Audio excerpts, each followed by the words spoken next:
quand on voit la colère d'Idriss Déby sur le fait qu'il se sente abandonné de ses alliés dans la lutte contre Boko Haram, notamment à la suite de cette opération. Comprenez-vous cette colère et la trouvez-vous légitime? Oui, bien sûr, je partage ce sentiment. Enfin, je trouve que cette colère, qui relève plus peut-être de l'amertume que de la colère, peut se comprendre dans la bouche du président Idriss Déby. Je crois qu'il a très clairement le sentiment d'en faire un peu plus que les autres.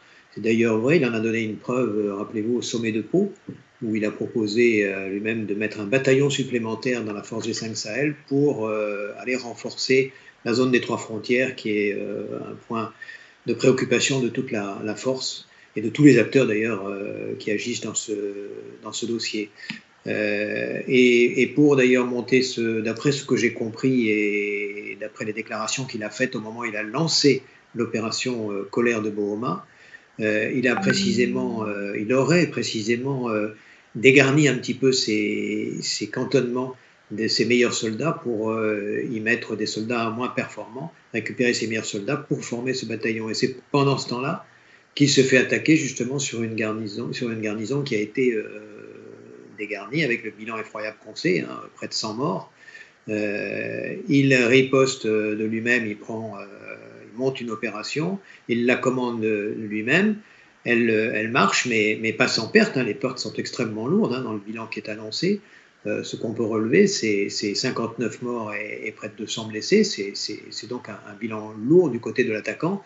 Alors on imagine, on ne peut pas le vérifier, mais il annonce 1000 militants combattants de Boko Haram neutralisés. C'est invérifiable, mais enfin, on peut imaginer très facilement que ça a dû vraiment chauffer. Alors maintenant, face à ça et devant cette déclaration, qu'est-ce que concrètement il peut faire? Comment il peut matérialiser cette déclaration? Je crois qu'il a très clairement trois options, hein. D'abord, se retirer totalement de la force G5 Sahel, et puis replier ses soldats, et puis faire sa guerre à l'intérieur de ses frontières.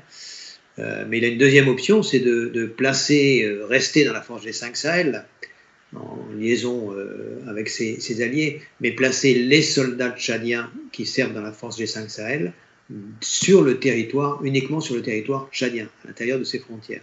Puis enfin, il a une troisième option, c'est de ne pas fournir les renforts, ce bataillon supplémentaire qu'il avait promis et qui semble lui avoir fait prendre la décision de dégarnir un peu ses positions à l'intérieur de son pays, et donc ne pas fournir ce bataillon pour renforcer précisément ces garnisons qui avaient été un peu dégarnies. Et ces trois options-là sont-elles possiblement mises à exécution? Peut-il vraiment mettre à exécution ces menaces? Ah oui, je crois que très clairement, il peut les mettre à exécution.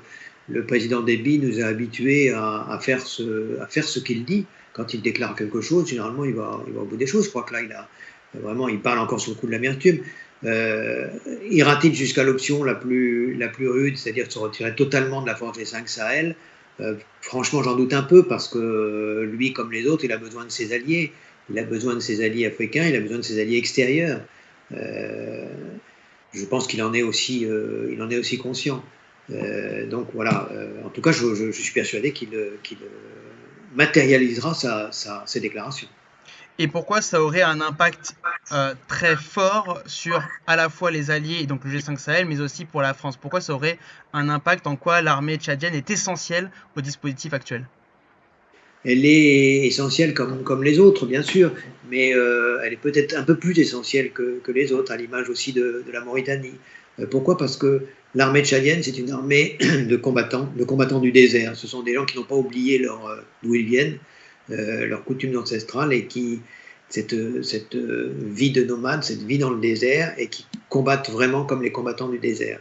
Et on voit bien que les modes d'action utilisés par l'armée tchadienne, ils nous l'avaient montré quand ils étaient venus renforcer la fin de Serval, le début de Barkhane au nord du Mali, où ils avaient donné un sacré coup de main, et ils avaient montré qu'ils avaient des modes d'action très très bien adaptés à cet environnement particulier qu'est le désert sahélien. Et en un mot pour conclure, quelles pourraient être les conséquences, notamment pour la France qui compte énormément sur le Tchad dans la région? les conséquences, elles vont être localement lourdes parce que c'est une force qui comptait et qui en plus tenait bien le flanc oriental.